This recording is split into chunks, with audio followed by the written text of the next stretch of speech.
अब कल हमने देखा कि एक आला सतह का इजलास था जिसमें सोहेल आफरीदी जो नए चीफ मिनिस्टर हैं केपी के, वो नहीं आए वहां पर, और उन्होंने कहा कि जब तक मुझे मुलाकात की इजाजत नहीं दी जाएगी मैं गाइडलाइन नहीं ले सकूंगा अपने कायद से, तो मैं इस तरह की मीटिंग्स में शिरकत नहीं करूंगा।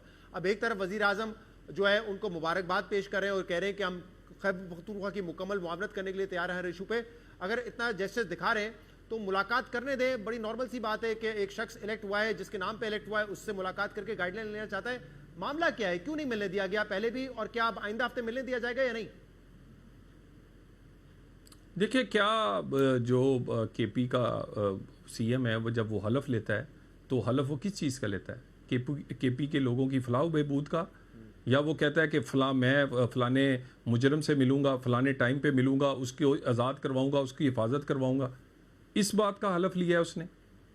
उसको ये कोई ख्याल नहीं है कि 4.5 करोड़ का सूबा जो है वो दहशत गर्दी की जंग में लड़ रहा है और वो जल रहा है, और उसके बाद अगर कोई वफाक में इजलास बुलाया जाता है तो उसमें शिरकत करने की बजाय उस पर सियासी पॉइंट स्कोरिंग की जाएगी। ये किसी गलत फहमी में है, ये नौजवान हैं और ये गलत फहमी से निकल आए। कोई ऐसी कोई सियासी वर्कर ऐसा नहीं है किसी भी पार्टी का जो अपने कायद से गाइडेंस ना लेता हो। आप भी लेते होंगे। अभी आपने देखा जब इंडिया के खिलाफ जंग थी, चीफ एग्जीक्यूटिव तो शहबाज शरीफ साहब थे, सारे पावर्स उनके पास थे, हल्फ उन्होंने लिया था, लेकिन फिर भी उन्होंने नवाज शरीफ से मुशावरत की। आपकी पार्टी कहती कि नवाज शरीफ ने बड़ा कलीदी किरदार अदा किया, नवाज शरीफ साहब ने तो कोई हल्फ नहीं लिया। जब नवाज शरीफ साहब बतौर मुजरिम जेल में थे तब भी आप लोग मुलाकातें करते थे, सियासी मुशावरत करते थे, आप पे कोई पाबंदी तो नहीं थी कि उनसे आप मुशावरत करें। लेकिन यहाँ पे हर पार्टी, चाहे पीपल्स पार्टी हो, नून लीग हो, पीटीआई हो, जो आपके कायद होंगे, चाहे वो पावर में हो, चाहे इलेक्टेड हो या ना हो, आप उनसे मुशावरत करते हैं। इतनी सिंपल सी बात है। अगर मामलात को बेहतर करना है तो कहीं ना कहीं लचक वफाकी हुकूमत को भी दिखानी पड़ेगी ना।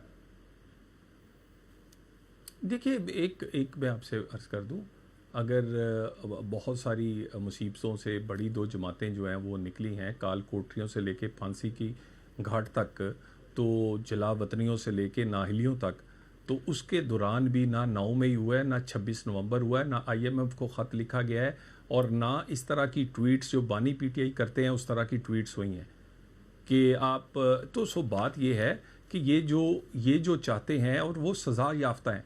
ये भी नहीं दोनों पार्टियों ने किया कि अगर वो हुकूमत या अपोजिशन में हो तो अपना फ़र्ज़ निभाना छोड़ दें, और ये ब्लैकमेलिंग नहीं चल सकेगी, और ये ब्लैकमेलिंग नहीं चलेगी। ये जो कर रहे हैं, ये अपने दिन गिन रहे हैं। याफ्ता थे, लेकिन किन किन बड़े फैसलों में आपने उनसे लंदन जाके मुशावरत की है? वो सजाए याफ्ता थे, लेकिन हमने देखे बिल्कुल किए ना, लेकिन ये तो नहीं किया ना कि आप वजीर आला हो, वजीर आजम हो और काम रुक जाए और आप शरायात ब्लैकमेलिंग शुरू कर दे रियासत से।